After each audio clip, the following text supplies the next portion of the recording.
जोंनि बर' न'खरखौ जिसिबि लानानै पुलिस लानानै न' बुख्रेबनानै होस्रांहरनाय बेफोरबायदि नुथायखौ जों दिनैनि समाव मानो नुनो मोनबाय थागो जेरावनोखि जों रायजो राजाफोरनि भट मोननानैनो नोंथाङा बा नोंथांमोना बे पावार गोनां सियाराव जिरायनो थाखाय खाबु मोनदों नाथाय नोंथांमोनानो रायजो राजानि भट मोनखांनायनि उनावहाय इलिगेलि नोंथांमोननि बे इलिगेलि पलिटिकेल पावारखौ जों भट थुग्रा रायजो राजाफोरनि गेजेराव नोंथांमोना बाहायनो चान्स लागासिनो खुलुमबाय रायजोफोर लोगोसे आंनि बे भिडिअखौ नायनायनि थाखाय गोजोननाय थाबाय लोगोसे गासैबो रायजो राजा नोंथांमोनखौ आंनि बे चेनेलाव बरायनानै लाग्रोनाय आखायाव थानाय जा गोहो बा पावार बै गोहो आरो पावारखौ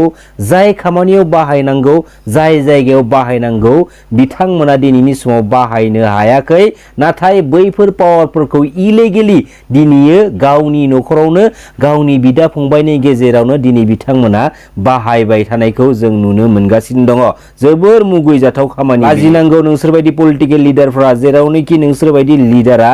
बे रायजो राजानि बेसेन गोसा भटखौ थुनानै बै पावार गोनां सियाराव जिरायनानै बै पलिटिकेल पावारखौ लानो हादों बा मोननो हादों बे पलिटिकेल प्लेटफर्मनि गेजेरजों मोननाय जा पावार जा गोहो बे पावार आरो गोहोखौ जाय खामानियाव बाहायनांगौ बेवहायथ' नोंथांमोना बाहायनो हाखायानो बे पावारखौ नोंथांमोना दिनै गावनि न'खरावनो बाहायनो नोंथांमोना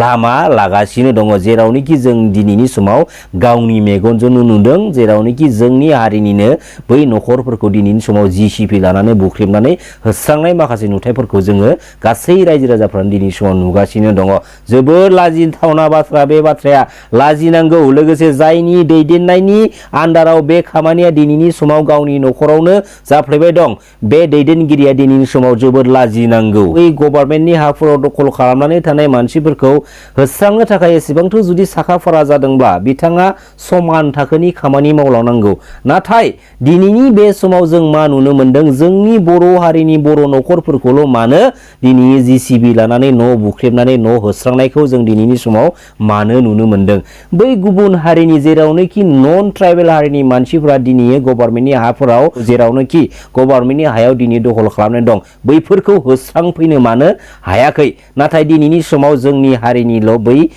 न'खरफोरखौ नोंथांमोना होस्रांनो नोंथांमोना पावार मोनदों बा गोहोखौ बाहायनो चान्स मोनदों नामा लाजिनांगौ नोंसोरो लाजिनांगौ खामानि मावनोब्ला मोजाङै माव एसेबां लासिंसिं खामानि दा माव निजेनि न'खरनि गेजेरावनो नोंथांमोना नोंथांमोननि पावारखौ एसेबांथो बाहायनो गोसो जाथारदोंब्ला बे जोंनि ट्राइबेल बेल्ट एन्ड ब्लक्सनि हाफोराव दखल खालामनानै थानाय नन प्रटेक्टेड नन ट्राइबेल हारिनि सुबुंफोरखौ नोंथांमोना गाबोननो दिनैनो होस्रांहैथां दम दंब्ला नोंथांमोननि पावारखौ एसेबां जुदि बाहायनो गोसोब्ला होस्रां जोंनि ट्राइबेल बेल्ट एन्ड ब्लक्सनि गेजेराव 17टा ट्राइबेल बेल्ट्स दं आरो 30टाया जाबाय ट्राइबेल ब्लक्स जेरावनोखि जोंनि बिटिसि एरियानि बाथ्राखौ आं दिनैनि समाव स्पेशली बुंनो थांगासिनो दं जोंनि बिटिएडि एरियायाव नन ट्राइबेल हारिनि सुबुंफोरा 4,50,756 बिगा हाफोरखौ दखल खालामनानै लादों नाथाय दिनैनि समावबो बैफोर हाफोरखौ जोङो बै नन ट्राइबेल हारिनि सुबुंफोरनि आखाइनिफ्राय जोङो लानो हायाखै बा मोननो हायाखै ट्राइबेल बेल्ट्स एन्ड ब्लक्सनि बाथ्रा जेरावनोखि जोङो मोनसे बाथ्राखौ रोखा रोखा मेनसन खालामनानै दोननाय नुनो मोनो बे बाथ्रायानो जाहैबाय मा द DC ADC एसडिअ सिअ can effect people without notice for unauthorized occupation of government or patta land in the protected belts and blocks अब्ला नोंथांमोना मा बुजिनो हाखो बेवहाय जे सासे डिसिआ सासे एडिसिआ सासे एसडिअआ सासे सिअआ बबेबा जोंनि ट्राइबेल बेल्ट्स एन्ड ब्लक्सनि हायाव दखल खालामनानै थानाय बै न'खरफोरखौ होस्रांनो थाखाय बै न'खरफोरनिसिम जेबो नटिस हरालासिनो बिसोरो बै न'खरखौ होस्रांनो हानाय पावार दंनो रायजो राजा नोंथांमोन दिनैनि समसिमहालागै जोंनि हारिनि गेजेराव जेसेबांखिनि पलिटिकेल लिडारफोर दं बैफोर पलिटिकेल लिडारफोरा पलिटिकेल फिल्डनि गेजेरजों पलिटिकेलि साफा साफा पलिटिकेल लिडार जाहैबाय नाथाय बिथांमोना पलिटिकेल फिल्डआव थांनानै बै पलिटिकेल पावारखौ गावबा गावनि आखायाव लानानै बिथांमोना दिनैनि समसिमहालागै बेसेबां गावबा गावनि पावारखौ नांगौ जायगाफोराव बाहायबोखो बे बिथिंनि बेलायाव दिनैनि समाव नोंथांमोना मा कमेन्ट हरनो सानगोन थारैनो जोंनि हारिनि गेजेराव थानाय बै पलिटिकेल लिडारफोरा गावसोरनि पलिटिकेल पावारखौ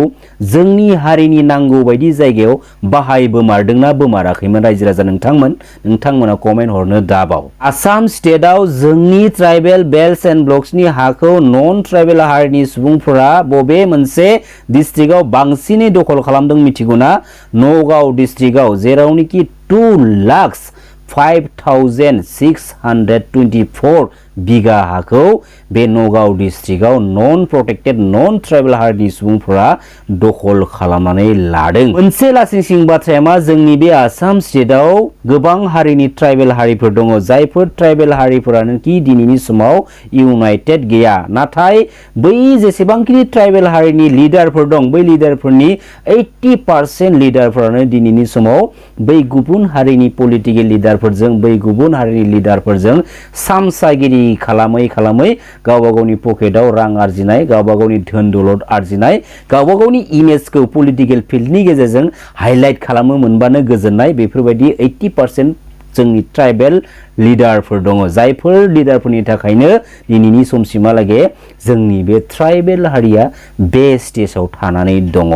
नाय रायजो राजा नोंथांमोन, जेरावनोखि जोंनि ट्राइबेल बेल्ट एन्ड ब्लक्सनि हायावनो बै नन ट्राइबेल हारिनि सुबुंफोरा दखल खालामनानै दङ, जोंनि हायाव थानानैनो जोंजोंनो दानलाय सुलाय खालामबावो, जोंनि हायाव थानानैनो जोंनि बिमा माहारिखौ जिनाहारि खालामनानै बुथारबावो। अब्ला नाय रायजो राजा नोंथांमोन, बेसे लासिंसिं जोंनि हारिनि गेजेराव एसेबां लिडार दं, नाथाय बैफोर लिडारफोरा दिनैनि समाव ट्राइबेल बेल्ट एन्ड ब्लक्सनि बागै बिथांमोना दिनैनि समाव मानो एसेबो सानाखै, जेराव दिनैनि समाव एसेबां पलिटिकेल लिडारफोर दं, जायफोर पलिटिकेल लिडारफोरनि आखायावनो दिनैनि समाव पलिटिकेल पावार दं बा गभर्नमेन्ट पावार दं, नाथाय बिथांमोना गावसोरनि बे गभर्नमेन्ट पावारखौ बे जोंनि ट्राइबेल बेल्ट एन्ड ब्लक्सनि हा, जेरावनोखि जाय हाखौ दिनैनि समाव नन ट्राइबेल हारिनि सुबुंफोरा दखल खालामनानै दङ, बेफोर जायगायाव बिथांमोना गावसोरनि बे गभर्नमेन्ट पावारखौ, गावसोरनि बे पलिटिकेल पावारखौ मानो दिनैनि समाव मानो बाहायनो हायाखै?